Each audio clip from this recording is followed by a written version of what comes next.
Welcome back for another video. Ladies and gentlemen, I'm joined by your potential 2025-26 FPL World Champion. This is going to be our 5th video together now this season, and the entire time Eric has held on to the #1 spot. So can he hold on for one more game week? Eric's story as well is quite a crazy one because it's his first year playing FPL, but he's spent like tons and tons of hours like studying the game, and he kind of talks about it like a seasoned veteran. But Eric, how are you? And can you just remind us of the story why you even bothered to enter a team this season? I'm a bit stressed. I mean, I'm really excited for the season to be over because it's been eating me alive now, I think, since the 1st of March. But I started because my sister needed some help with her league. And then I also made a team to compete against her to see how we could go one-on-one. And then I just got hooked and then just had a great season.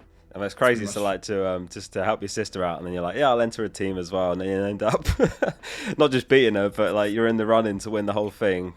Let's take a look at the current overall rankings, just to see like how you're looking up there. So as it stands, you're on 2,506 points.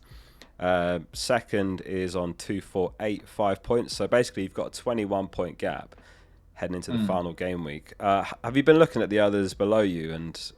You know, any got any chips every left, single or? week. Yeah. Every single Tell week. me what you know. I've been looking at. Yeah. I mean, the closest is 21 points. Number 4 looks like the biggest threat because he still has triple cap and he has an extra free transfer. Yeah.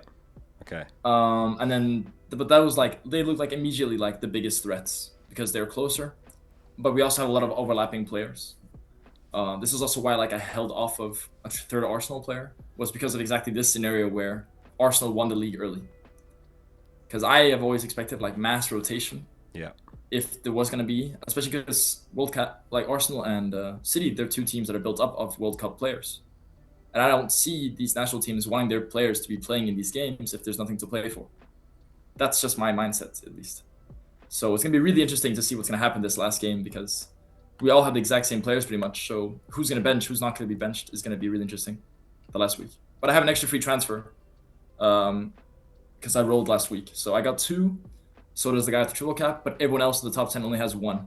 So that might be a big factor. Yeah, that's huge. Yeah, that's a good play to like roll into 38 if you can. And likewise, not to pick up a third Arsenal player, because there was always this scenario where like if the league's wrapped up by Gameweek 37, then yeah, all bets are off in terms of like what happens in 38 in terms of rotation. And Arsenal have obviously got the Champions League finals will come in.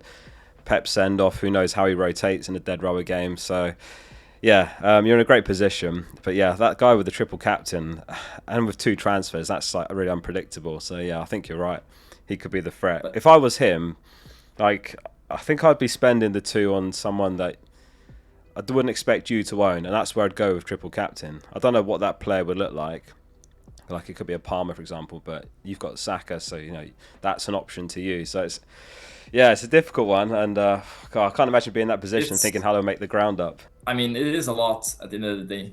I mean, I had a terrible week, and I'm still leading with 21 points. So I think I've been lucky in a sense, but at the same time, I would need another terrible week to need to throw it, you know? Yeah. So, but we'll see because the game is going to be even more volatile now that we don't know how City and Arsenal is going to line up the last day.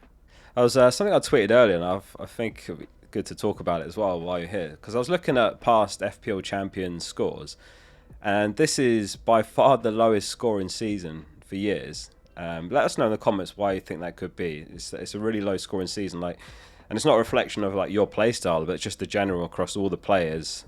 They've scored lower. Like you're 304 points behind where last season's champion finished, so that's a crazy gap. Obviously you'll close that a bit in the final week. Yeah, I don't know, any thoughts why that could have happened? I mean, I just think we don't have the same amount of like absolute caliber premiums. I also think we have a lot more spread in like what could be a success. Does that make sense? Yeah. So like defenders have been very, very similar in scoring, and different players have all had their periods. Like we haven't had a player like Salah who's just been king the whole way through. Like I've had Haaland at the start, and we had Semenyo had his times like at the start of the season, and some periods at the start of the City, and we haven't really had like that consistent player who scores every single week, or that captain where you know I'm gonna score points at this guy every single week. Yeah. So I think that's a big fact, and like the variance has just been so much more spread out between all the different players we have.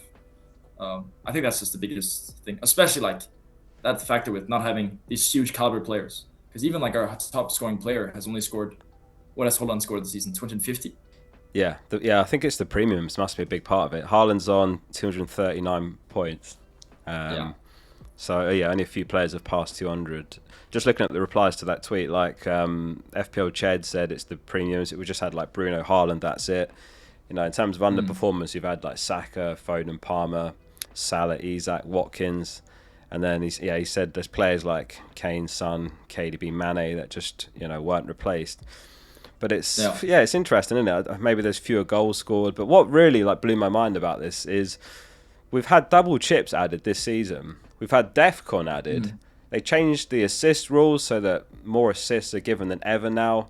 And everyone was given, remember the extra 5 transfers for AFCON that no one even used on AFCON players? I almost forgot they did that. Like all these things they've done that in theory would increase points scored, but that's not how it's played out. So yeah, it's you're almost certainly going to be the lowest scoring champion if you do win it for like 5 years. So yeah, maybe it's a reflection of the premiums or the quality of the league. I don't know, but very, very interesting to compare. Yeah, the quality of the teams I feel like are better than ever. Obviously Burnley and Wolves have been like the two to target particularly, but teams that we thought would be like Leeds and Sunderland just haven't been. West Ham haven't been great, but overall they've still been solid. Not a bottom 3 team typically, so they'll be really unlucky if they're the one relegated. Or like Spurs, unimaginable. But yeah, speaking of averages, last game week you scored 54, as you said. The global average was 53. So let's take a quick look at your team last week, and then we'll look at your final team. So that was a grey arrow, obviously. You're still ranked 1.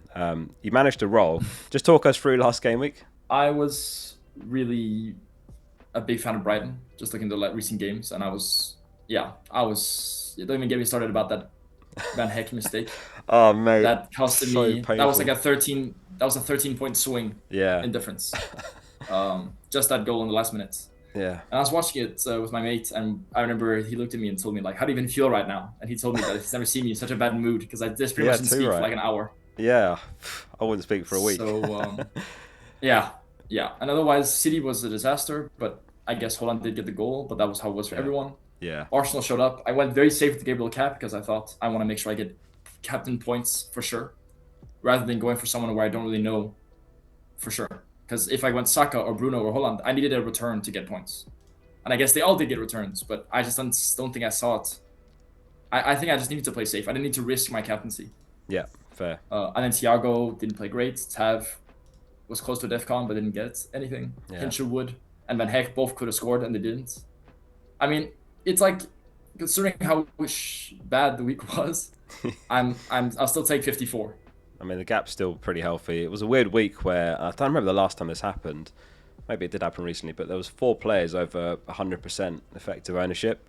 So, like, if you had Bruno, Haaland, Saka, Gabriel, like, you're guaranteed at least 3 of those were hurting your rank for every point they got. So it was a strange week. But yeah, you opted for the Gabriel captain, went for the clean sheet, which is fair enough. Like, they kept it. Probably the best odds we saw all season.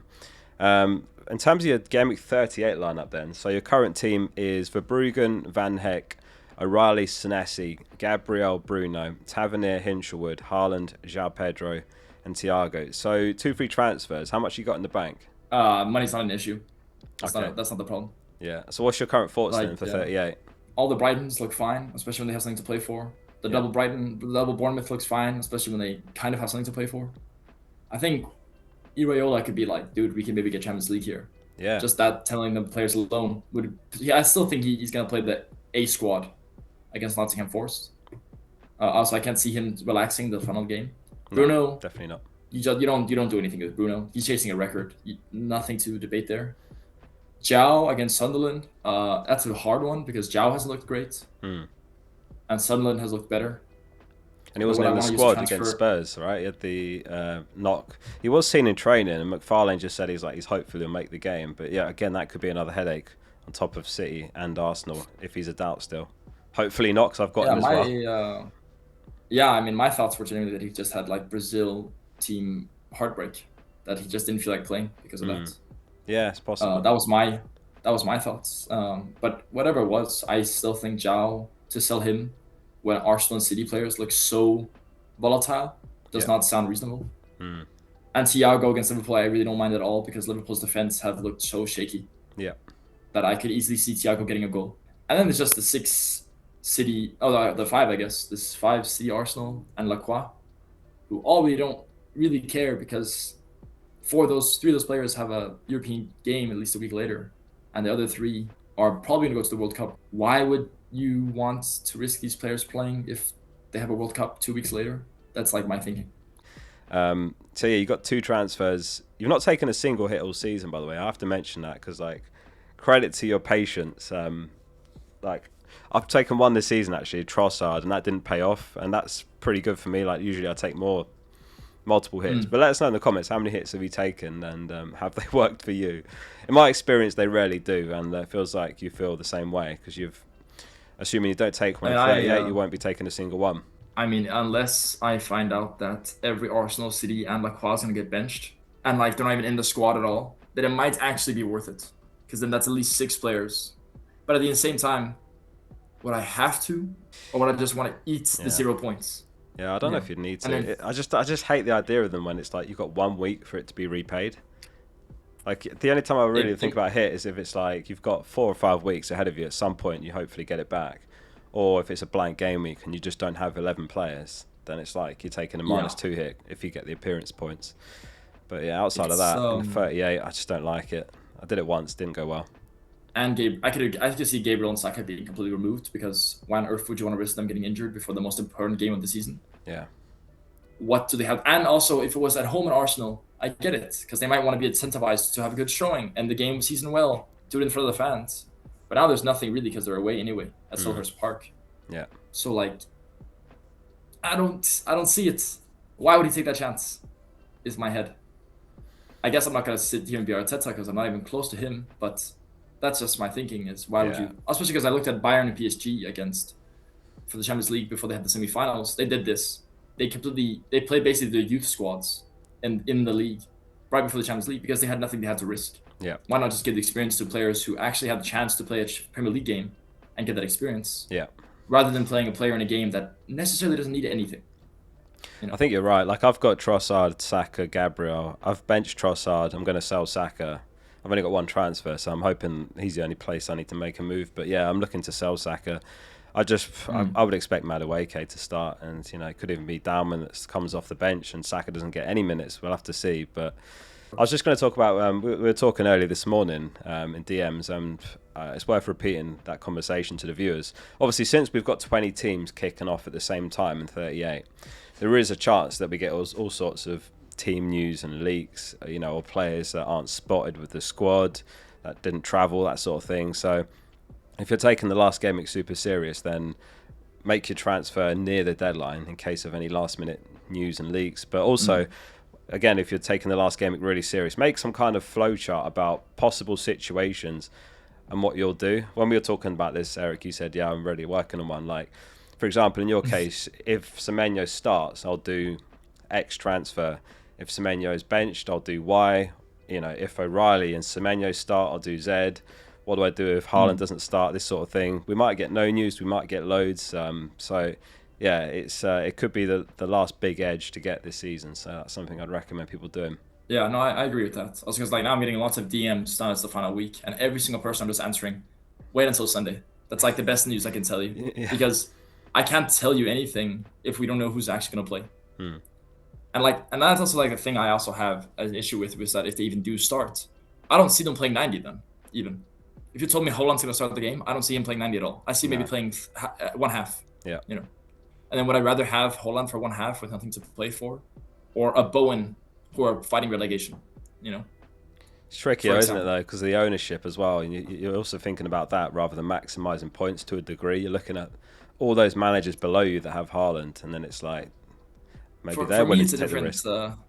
For me, it's a different conversation. I was more thinking like generalizing for a person trying to gain rank. Yeah. Like if I knew Haaland was starting, I of course wouldn't sell him. But if we don't get any news, it's like, does he start? Is he benched? Do I take the risk? And then if you're playing defensive, like you are, or people out there in the mini leagues, it's like it's very, very risky so late in the season. But if you're trying to make up the ground, it's a valid strategy to kind of punt on you know, it could be Marmoush up top, but it is Pep's last ever game as well, so he's not going to want to lose, is he, as his send-off match. So, hey, lots to think about, Eric, and you've had the absolute season of your life. So, you know, on behalf of everyone watching, good luck in this final game week. You've got lots to think about. You've got 2 free transfers. You're a really likeable guy, and you're very down to earth, so you'd be the perfect FPL champion. So I wish you the best of luck in the final week. And thank you again, Eric, for taking the time to chat. Yeah, thank you so much.